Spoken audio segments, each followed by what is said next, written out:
Washington. President Trump marked his first 100 days in office by attacking the news media with a calculated fury not seen since the beginning of his administration, while rewarding the journalists he allegedly loathes with long, newsy chats in the Oval Office, Air Force One rides and meals. Mr. Trump's split personality approach to the press was on particular display on Saturday, when he skipped the White House Correspondents' Association dinner to blast the news media in front of a friendly rally audience in Harrisburg, PA, and then sat down with John Dickerson, host of SBC, Face the Nation, for a wide-ranging conversation. The interview was the capstone of a frenetic period in which Mr.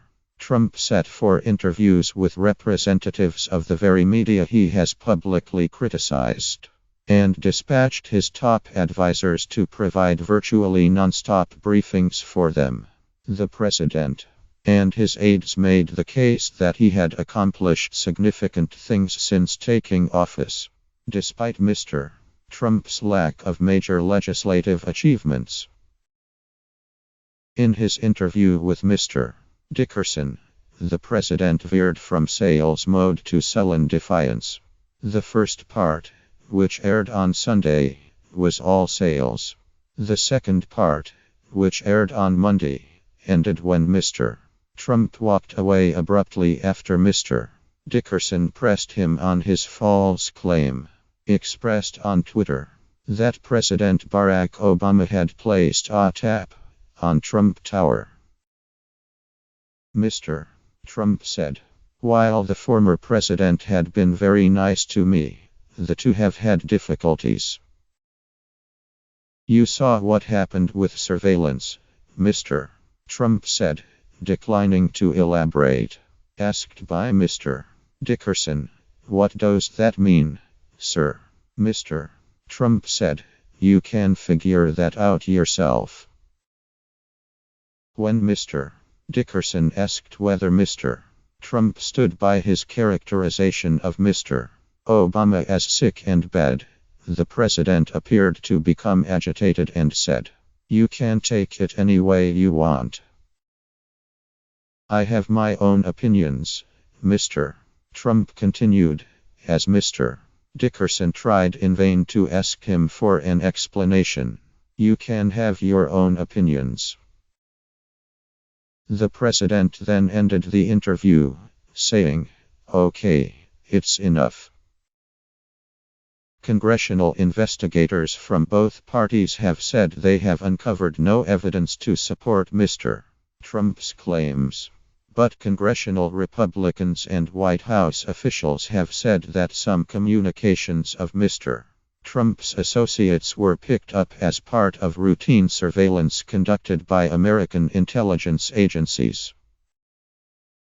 The testy exchange was at odds with the image of competence and message discipline White House officials have labored to show over the past week, as they have tried to demonstrate progress around Mr.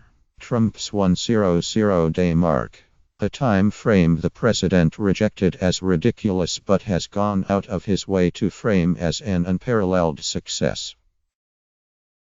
While he takes pains to hide it from his supporters, Mr. Trump's public churl is often followed by private charm. Shortly after cutting short the interview on Saturday, Mr. Dickerson flew with the president on Air Force One and then had dinner with him, according to a person with knowledge of the interaction. "I love your show," he said sarcastically to Mr. Dickerson at one point in the interview. "I call it Deface the Nation."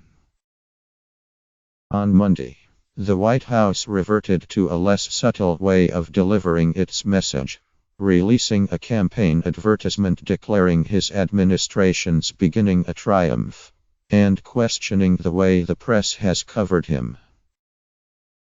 The 30-second television ad, and a series of more targeted versions that are to run online were the latest examples of Mr.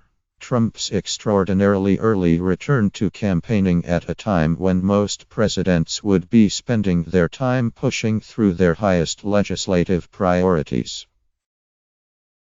America has rarely seen such success, the narrator says in the ed, listing the confirmation of Justice Neil M.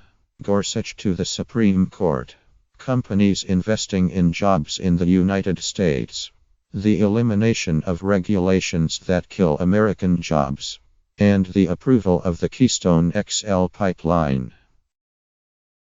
You wouldn't know it from watching the news, the narrator adds, showing the faces of anchors, mainstream news broadcasters as the words fake news flash across the screen in large red letters. The ad also mentions the biggest tax cut plan in history, without mentioning that Mr. Trump has yet to offer any legislation, or even a set of policy prescriptions, for reordering the tax code to achieve the enormous cuts for businesses and individuals that he has endorsed. It also does not mention Mr.